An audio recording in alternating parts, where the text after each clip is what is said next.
Hello friends, അപ്പം welcome to our YouTube channel. ഇത് കുറച്ച് നാൾ മുമ്പ് എടുത്ത് വെച്ചൊരു വീഡിയോ ആണ് കേട്ടോ. എഡിറ്റ് ചെയ്ത് വെച്ചിരുന്നതാണ്. അപ്ലോഡ് ആക്കാനായിട്ട് കുറച്ച് ലേറ്റായിപ്പോയി, വോയിസ് ഓവറൊക്കെ കൊടുത്തു വന്നപ്പോഴേക്കും. അപ്പം നമ്മൾ പറശ്ശിനിക്കടവ് മുത്തപ്പൻ്റെ അമ്പലത്തിൽ പോകണമെന്ന് ഒരുപാട് നാളായിട്ടുള്ള ആഗ്രഹമായിരുന്നു. അപ്പം നമ്മൾ നാട്ടിൽ പോയ സമയത്ത് നമ്മൾ കസിൻ്റെ കല്യാണത്തിനായിരുന്നല്ലോ പോയത്.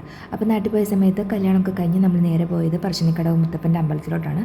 അപ്പം ഇന്ന് ആ ആഗ്രഹം സാധിച്ചൊരു ദിവസമാണ്.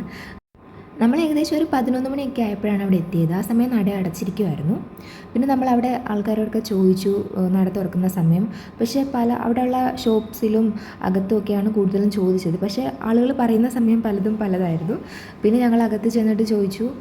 അപ്പോഴേക്കും 12 മണി എന്തോ ആകുമ്പോഴേക്കും 12 മണി കഴിയുമ്പോഴേക്കും കുറച്ച് നേരത്തേക്ക് വേണ്ടിയിട്ട് നട തുറക്കുമെന്ന് പറഞ്ഞു. ആ സമയത്ത് ഞങ്ങൾ പെട്ടെന്ന് കയറി നടയൊക്കെ തുറന്ന സമയത്ത് തൊഴുതു. അത് കഴിഞ്ഞ് നമ്മൾ നേരെ വന്നത് ഒരു സ്നേക്ക് പാർക്കിലോട്ടാണ്. നമ്മൾ അങ്ങോട്ട് പോയപ്പോൾ ഈ സ്നേക്ക് പാർക്ക് കണ്ടിട്ടുണ്ടായിരുന്നു. അപ്പോൾ നമ്മൾ തിരിച്ചു വരുന്ന വഴി ഇവിടെയും കൂടെ ഒന്ന് കയറി ഒന്ന് കാണേണ്ട ഒരു സ്ഥലം തന്നെയാണ് കേട്ടോ. ഒരു പ്രാവശ്യമെങ്കിലും ഇവിടെ എത്തുകയാണെങ്കിൽ ഇവിടെ വന്നൊന്ന് കാണേണ്ട തന്നെയാണ്.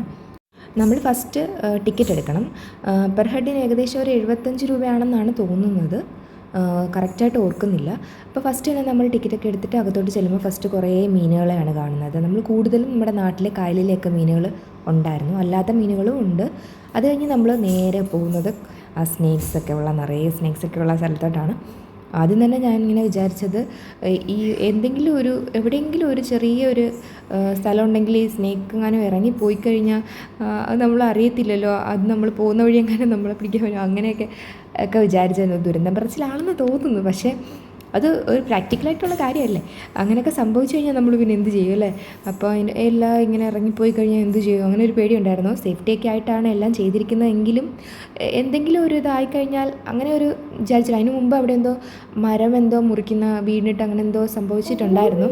അതും കൂടെ കേട്ടപ്പോഴേക്കും ആകെ അങ്ങ് പേടിയായിപ്പോയി. എന്നാലും പെട്ടെന്ന് എല്ലായിടും ഒന്ന് കണ്ട് പെട്ടെന്ന് ഇറങ്ങി പോകുന്നു. അപ്പം നിങ്ങളും കൂടെ പോയി ബാക്കിയെല്ലാം ഒന്ന് കണ്ടിട്ട് വാ.